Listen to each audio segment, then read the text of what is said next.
Shalom brother and sisters yang dikasihi Tuhan Yesus. Ketemu lagi sama Bro Theo di Holynesia, channel yang beneran mengubahkan iman lewat firman yang hidup.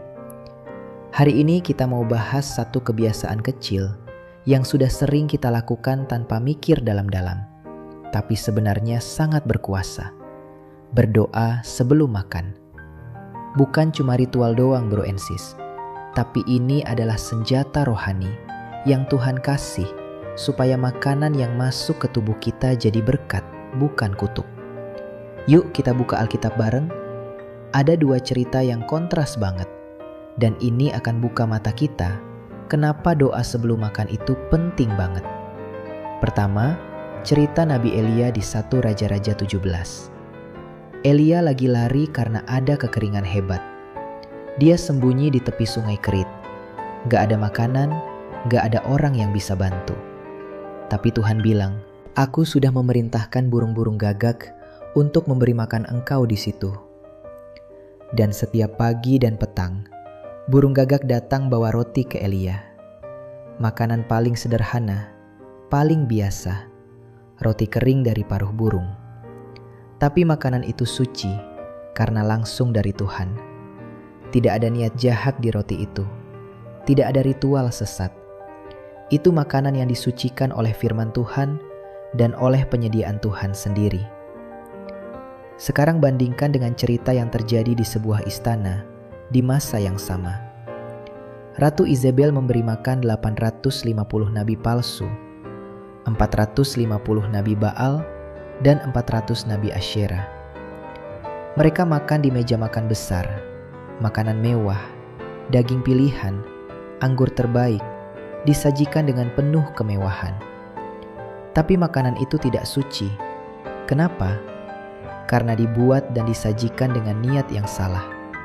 Untuk memuja berhala, untuk memberi kekuatan pada nabi-nabi palsu yang melawan nabi yang dipilih Tuhan. Jadi esensinya sama-sama makanan, tapi roh di baliknya beda total. Dua jenis makanan. Roti burung gagak. Sederhana tapi suci dari Tuhan. Makanan mewah di meja Izebel. Mahal tapi haram di hadapan Tuhan. Nah, bro and sis, ini renungan buat kita. Di mana kita tidak tahu siapa yang masak makanan kita. Kita tidak tahu hati orang yang menyajikannya. Kita tidak tahu doa apa yang mereka ucapkan atau tidak mereka ucapkan. Bisa saja chef di restoran lagi marah-marah, karyawan lagi sakit hati, atau bahkan ada niat buruk lain yang gak kita lihat.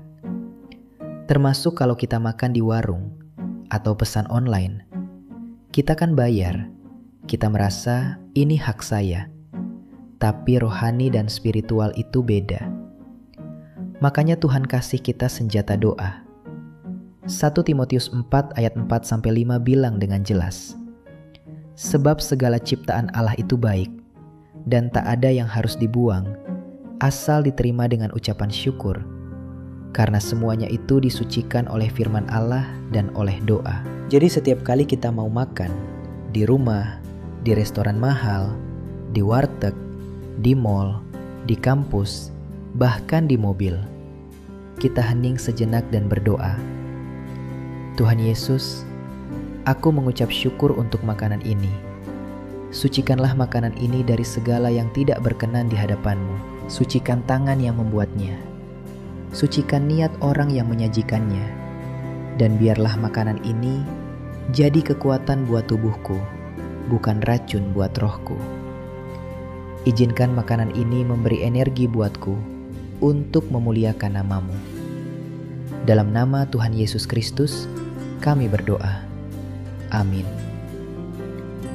Doa singkat itu saja sudah cukup untuk menyucikan makanan yang kita makan. Karena bukan soal mahal atau murahnya makanan, tapi soal roh di balik makanan itu. Jadi mulai hari ini bro and sis, jangan pernah skip berdoa sebelum makan. Apalagi malu berdoa kalau makan di depan umum. Karena kamu sedang memilih, mau makan seperti Elia yang diberi burung gagak oleh Tuhan, atau mau makan seperti nabi-nabi palsu di meja Izebel. Mau yang mana? Kalau kamu setuju, ketik di komentar sekarang. Mulai hari ini, aku akan berdoa sebelum makan. Dan share video ini ke keluarga atau teman-temanmu yang sering lupa berdoa sebelum makan. Like kalau pesan ini menyentuh hatimu, subscribe dan nyalain loncengnya, biar kita terus belajar firman bareng. Tuhan Yesus memberkati makananmu setiap hari bro and sis. Makan dengan hati penuh syukur dan kuasa. God bless you all.